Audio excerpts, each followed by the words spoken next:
Ano ka ba? Team Maxine o Team Mucha? Ako? Oo. Templo din. Ha? Madali lang tanong, di ba? Ha? Madali lang tanong. Oo. Hindi, kasi lumalabas yung chemistry nung Maxine and Bieber ngayon. Eh. Marami nakakapansin. Ano masasabi mo? Chemistry ni Maxine and Bieber. Parang, kasi ang pelikulang ito is all about Bieber and Mutya.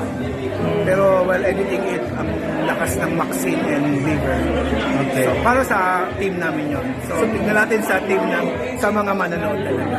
Kung team Maxine Bieber or Bieber Mutya. Pero kung tatanungin mo, Personally, nakikita yung ano. Pudem yun. Oo nga, I know. Pero excited ka ba? Ako? Na ipapalabas yung dalawang pelikula mo. Ngayong May ba? Totoo bang ba yung May dalawang pelikula? Sana. Okay. Sana kasi. Magkasabay pero, ba? Of course, yung ang ano kasi niyan is the SM Cinemas pa rin, yung masusunod. Pero nakalagay na yung schedule namin sa kanila. So, syempre, we have foreign and local.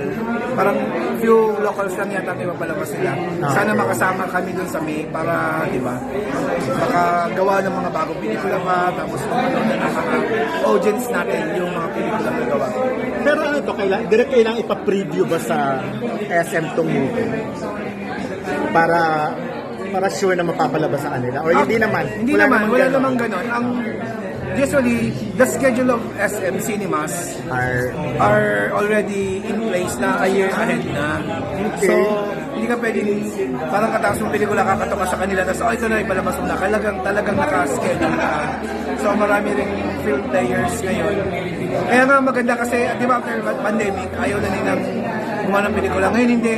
Baliktad, ang daming pelikulang ginagawa ngayon. So, anong chances? Anong chance ng When Magic Hurts na mapanood sa SM? No, it's 100%. Okay. It's all a matter of dates lang. Dates lang. So, Dates lang pinag-uusapan. more or less, anong date yung nakikita mo? Direct? Or, We're eyeing for May, May. para may pag-ibig. okay. Oo.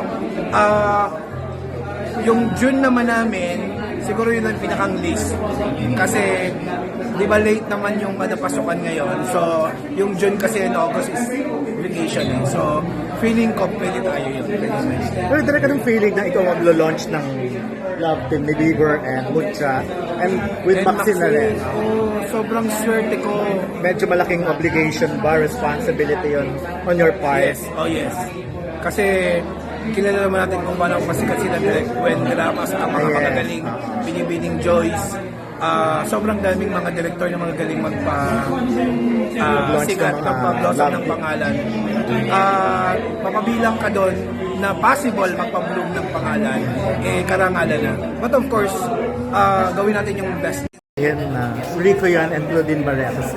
The next, Rico and Claudine, si Bieber and Mucha. Creativity. Sa opinion mo? Sa opinion ko, why not? Okay. Pero siyempre, Siyempre as director, mas gusto mo silang siyempre, makilala. Rico yan and Claudine is a good friend of mine. Way back pa. Iba rin yung generation nila sa generation natin ngayon. And every generation has their own love team. I'm sure Got to Believe in Magic, Rico yan and Claudine Barreto had their own time. Pero itong Maxine, Bieber, and Mutya, ito yung bagong time. Okay. So, for me, it's safe to say it na possible na they are the new or pwedeng humigit pa. Depende sa paano kukunin ng audience yun. Pero how confident are you, direct, na magkiklik si Bieber and si Mucha and Maxine? Gaano ka confident? Actually, pagka nagdidirect ka kasi, dalawa lang ang pinupush mo eh. Yung dalawang love Kaya team, di ba? na-confuse tuloy kami ngayon. Ba't tatlo Bieber and na? Maxine, Bieber and Mutya. Pero ngayon, after ng ma-edit, after ng mapalabas, after ng mga marketing, lumalabas ngayon yung Maxine. So, ibig sabihin, it's really effective na ang audience natin, hindi mo pwedeng turuan kung sinong love team na gusto nila. So, pwede silang mag-Maxine, Bieber, or Mutya, Bieber. And I'm so happy kasi they're entertained and I'm sure marami silang matututunan sa pelikulang ito. Kaya happy naman talaga ako. Kaya naman ako. Pero anong dream mo for this project? Anong pangarap mo para sa pelikulang? Mapanood ng mas maraming tao, sumikat yung mga bata. Mapanood pa siya sa streaming platform. And we're coordinating with Netflix already para dito. Hopefully, maibigay namin yung mga requirements na nila na kailangan. Pero I'm sure naman, we're negotiating pa. And my dream is to ma-promote yung pelikula kasi maganda yung lesson. Hindi siya lesson na basta-basta mo na lang sinasabi yung mensahe. Kundi ang mensahe para talaga sa mga kabataan natin. Pero direct nagamit mo na finally yung theme song. Nagamit mo yung theme song, so mahal ba yun? Mahal. Hindi. Hindi, bakit mo siya gusto? 1 year. 1 year. It's up. Yung negotiation? Yes, it's really 1 year. Less than a year. Only is record. Hinanap talaga namin. Hindi, bakit mo siya gusto in the first place? Bakit ko siya gusto? Yung theme song. Kasi it's When Magic Hurts. And So the magic, the magic is there. Plus, ang reflection ni Bieber is, yun ko yan.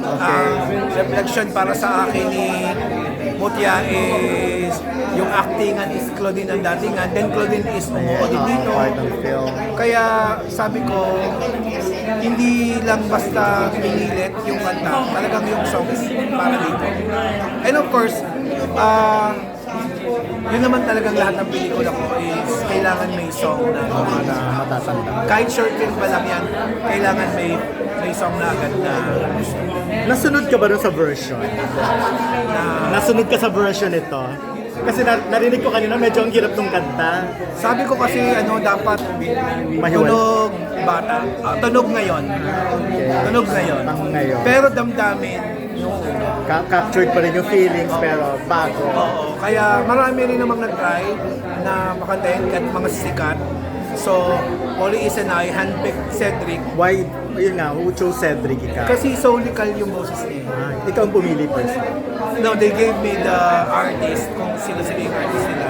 Then, hindi ko sabihin kung sino-sino ba yung nag-ano. Then sabi ko, eto. Tapos walang mukha yung binigay sa akin.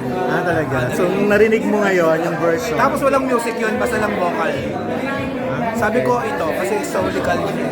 Hindi ko malaman kung Eric Santos ba siya, Martin Rivera ba siya.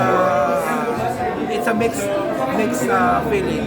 I remember music is the soul of the film. So, I need the real soul of the film.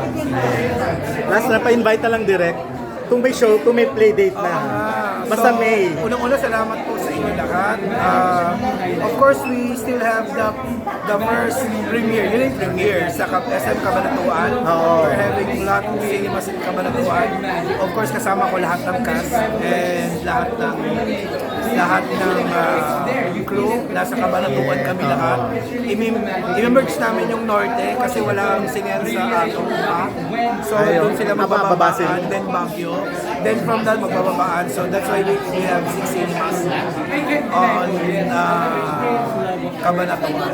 So, May. And hopefully, this coming May, I'll let you know na mapalabas nationwide, Luzon, Visayas, Mindanao, even overseas. When Magic Hurts. Kaya hintay-hintay lang. Maraming salamat. Support and God. Thank